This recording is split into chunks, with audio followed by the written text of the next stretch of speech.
Let us now move into constructivism theories, an area that frequently appears in teaching aptitude questions and is extremely important for conceptual clarity. At the heart of constructivism lies the idea that knowledge is not transmitted directly but is filtered through the personal experiences of learners. In other words, learners do not passively receive information. Instead, they actively construct meaning based on what they already know. Because of this, constructivist theories are firmly placed under student-centered learning, where learners play the central role in the learning process. Several influential thinkers contributed to this approach, including John Dewey, Jean Piaget, Howard Gardner, Lev Vygotsky, and Benjamin Bloom. You should specially remember Bloom here, because his contribution to educational objectives and mastery learning has been a confirmed exam topic.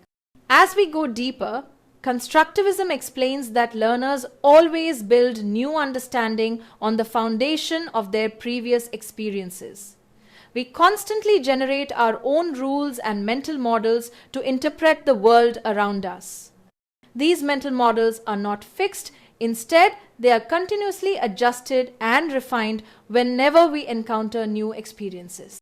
This is why learning, according to constructivism, demands active engagement rather than passive absorption.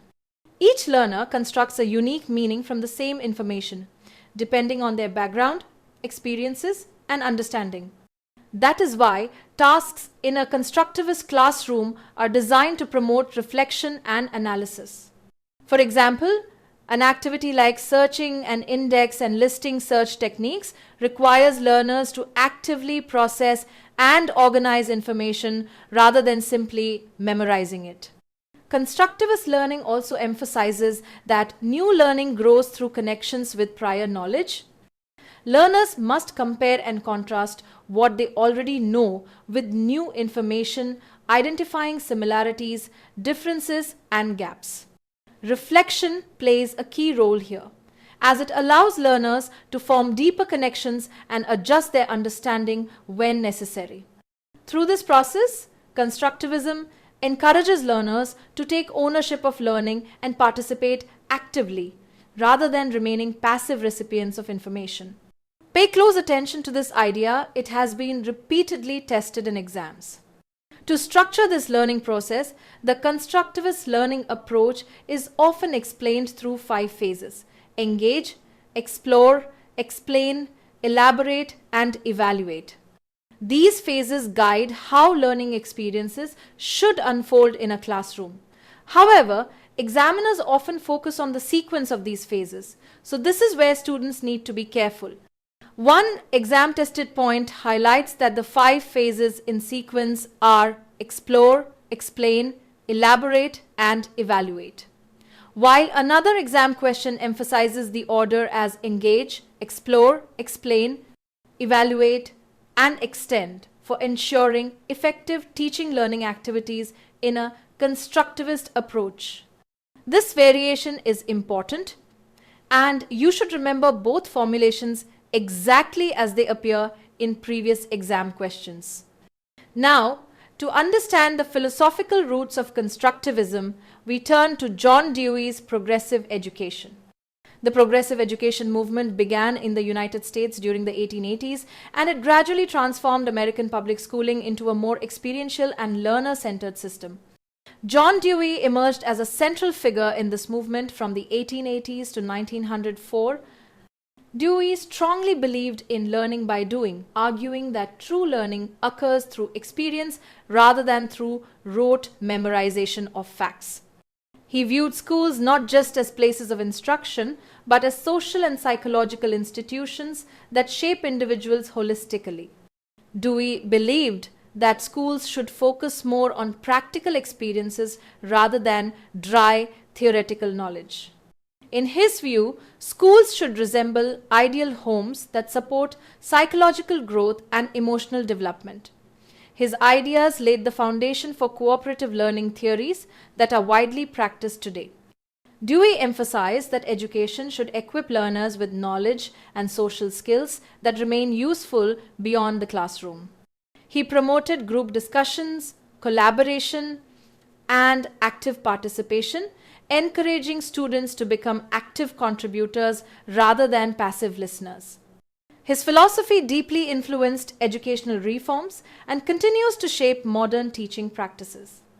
In fact, one classic exam question directly highlights Dewey's idea that school is a social institution and education is a social and philosophical process. So this is a must-remember line for your exam preparation. Let us now turn to one of the most frequently tested learning theories in education, Lev Vygotsky's zone of proximal development, commonly known as ZPD. Lev Vygotsky was a Russian psychologist who made significant contributions to the study of child development. According to him, learning does not happen in isolation, rather it is deeply rooted in social interaction. The zone of proximal development refers to the gap between what a learner can do independently and what the learner can achieve with guidance or support. This concept is extremely important, and you'll often find questions built directly around this definition in exams. Vygotsky believed that children initially follow the examples set by adults or more skilled peers, and through this guided process, they gradually develop independent skills. Education, therefore, should be carefully designed to provide learning experiences that fall within a child's ZPD. When learning tasks are placed in this optimal zone, they motivate learners and help advance individual learning. The focus is not merely on completing tasks, but on developing strategies and skills with guidance.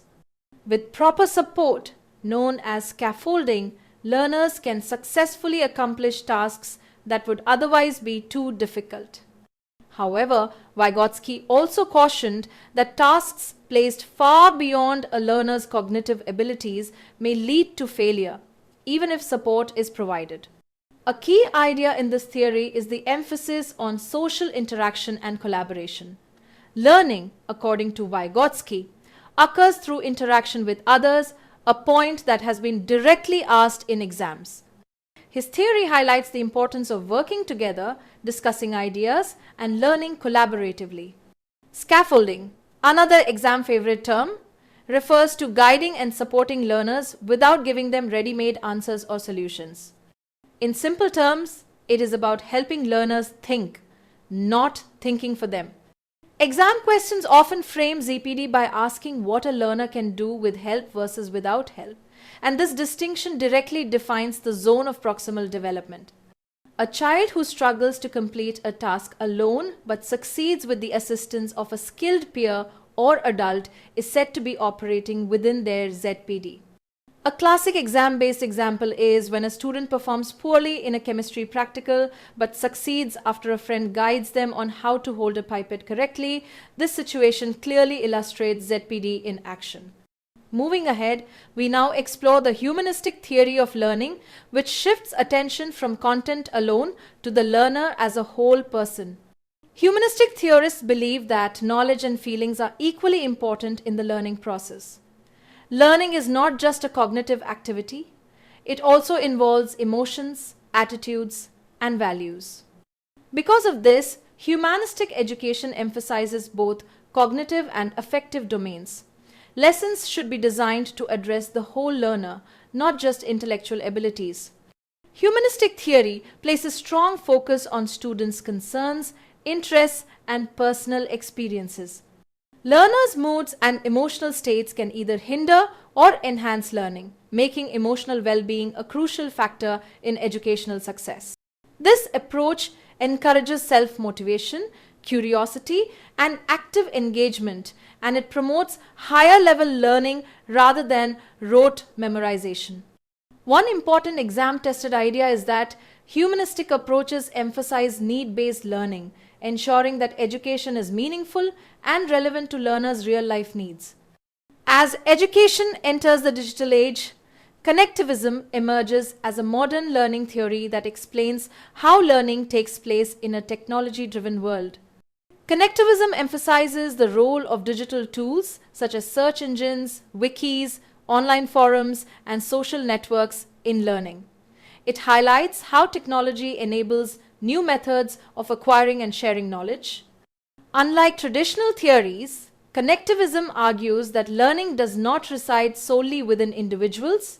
Instead, it occurs across networks of information. A key idea in connectivism is that learning can exist outside ourselves, stored in databases, digital platforms, and online communities. Learning, therefore, becomes the ability to connect information sets rather than simply accumulate facts. It views learning as a process of recognizing patterns and making connections. This theory shows similarities with Vygotsky's ZDP and Engestrom's activity theory, especially in its emphasis on interaction and systems. Connectivism also stresses how technology reshapes the way we live, communicate, and learn, integrating ideas from chaos theory, network theory, complexity, and self-organization. Now let's examine andragogical theory, proposed by Malcolm Knowles, which focuses on adult learners. Andragogy explains that adults differ from children in many fundamental ways. Adult learners need to understand why they must learn something before they engage with it. They are driven more by internal motivation than external rewards and want learning to be directly relevant to their personal or professional lives. According to Knowles, adults prefer experiential learning where knowledge is gained through experience. They approach learning as a problem-solving activity rather than as content memorization. Adults also learn best when the subject matter has immediate value and practical application. These assumptions guide how adult education should be designed and delivered, making andragogy a key concept in professional and lifelong learning. Finally, we move to heutagogy, also known as self-determined learning. This approach takes learner autonomy even further than andragogy. Heutagogy is a student-centered instructional strategy that focuses on developing learners' autonomy, capacity, and capability. The term was coined by Stuart Haase of Southern Cross University, and it is often mistakenly equated with andragogy. However, heutagogy is actually a reinterpretation that places greater emphasis on self-determination. Unlike andragogy, which still involves some structured guidance, heutagogy encourages learners to take full control of their educational journey. It promotes learning through reflection, adaptability, and independence, recognizing that learning is continuous and lifelong. Heutagogy supports non-linear learning paths, where learners define their own goals, methods, and outcomes. This approach aligns well with the demands of modern education, where flexibility, self-direction, and continuous learning are essential.